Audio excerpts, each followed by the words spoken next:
Today I'd like to talk about 4-seat side-by-sides, in particular those in the sport utility or multi-purpose category.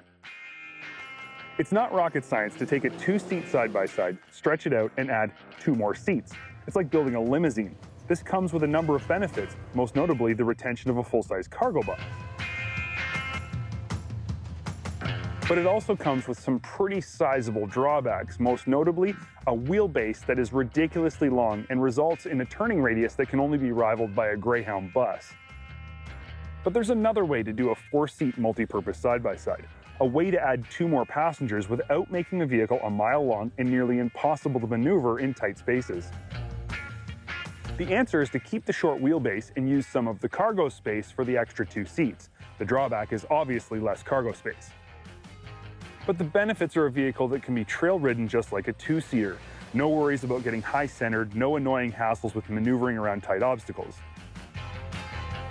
There are currently only 3 companies who make side-by-sides like this: Honda with the Pioneer 5, Kawasaki with the X4, and Yamaha with the Wolverine X4, which is what we're looking at today. This X4 is the EPS SE version, so top of the line from Yamaha. The extras you get over the standard EPS model are the painted plastics and custom graphics, color-matched seats, and blackout aluminum wheels. Ours has a bunch of extra accessories that are not included in the SE version. Under the hood is Yamaha's 847cc 8-valve twin-cylinder engine that makes a claimed 69 horsepower. 70 horsepower is nothing to scoff at and is more than competitive against the Terex and Pioneer 700. This also may very well be the smoothest and most vibration-free side-by-side I've ever driven. You can't feel the motor at all. Unfortunately, it doesn't feel like there's 70 horsepower under the hood when you stand on it either. Acceleration is soft at best, and the top speed is limited to just over 50 miles an hour. The engine produces a good surge of power when you first step on it, but from then on, power delivery is pretty unexciting. If you didn't know better, you'd swear this thing had no more than 50 horsepower max. On the other hand, you can't fault Yamaha's Ultramatic CVT transmission one bit. It's one of the best in the business, and it's renowned for its long-term durability. Yamaha's familiar shiftable 4x4 system with locking front diff is present here as well, and it works every bit as good as it does everywhere else that it's used.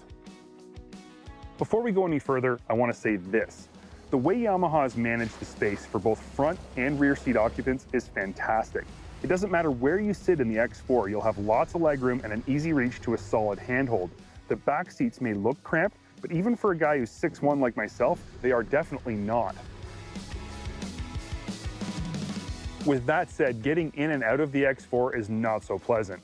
Up front, the doors are fine, and while the shoulder bolster does get in the way and is annoying, you will eventually get used to it.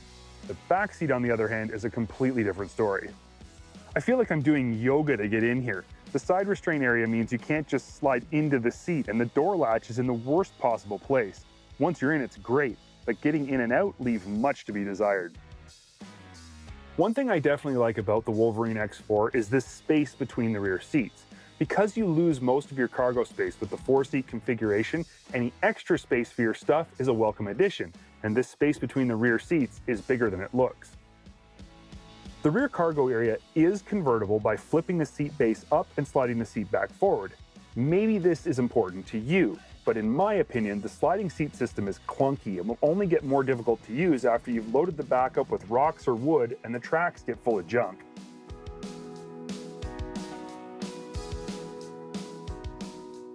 No matter what you plan to load your X4 up with, people or cargo, I think it was a genius move on Yamaha's part to include a set of Nevomat self-leveling rear shocks. We've tested these in the past on other side-by-sides, and they do exactly what they promise to do. They're a smart addition to a 4-seat multi-purpose side-by-side where the weight of the cargo and occupants will change quickly and frequently.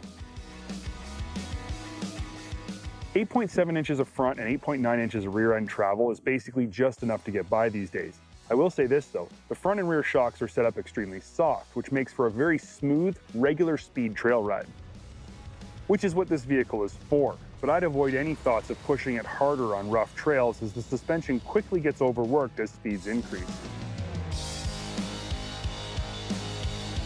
My overall impressions of the Wolverine X4 are a bit of a mixed bag. On one hand, I'm not really impressed with the performance of the motor or the awful Ingress and Egress of the rear seats. On the other hand, I love the short wheelbase, plentiful interior space, smooth engine, and smooth ride with self-leveling shocks. After some head scratching and deep thinking, I've come to the following conclusion. The Wolverine X4 is exactly what Yamaha says it is. It's super comfortable for 4 people who want to ride at moderate speeds. It is not a high-speed rough trail machine. If this sounds like you and your riding crew, the X4 is a great choice. It's also a Yamaha inside and out, so you know it's going to outlast even the apocalypse.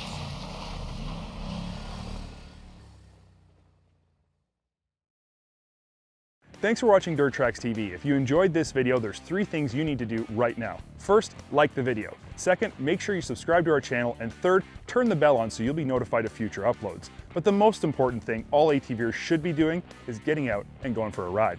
So make sure you do that first.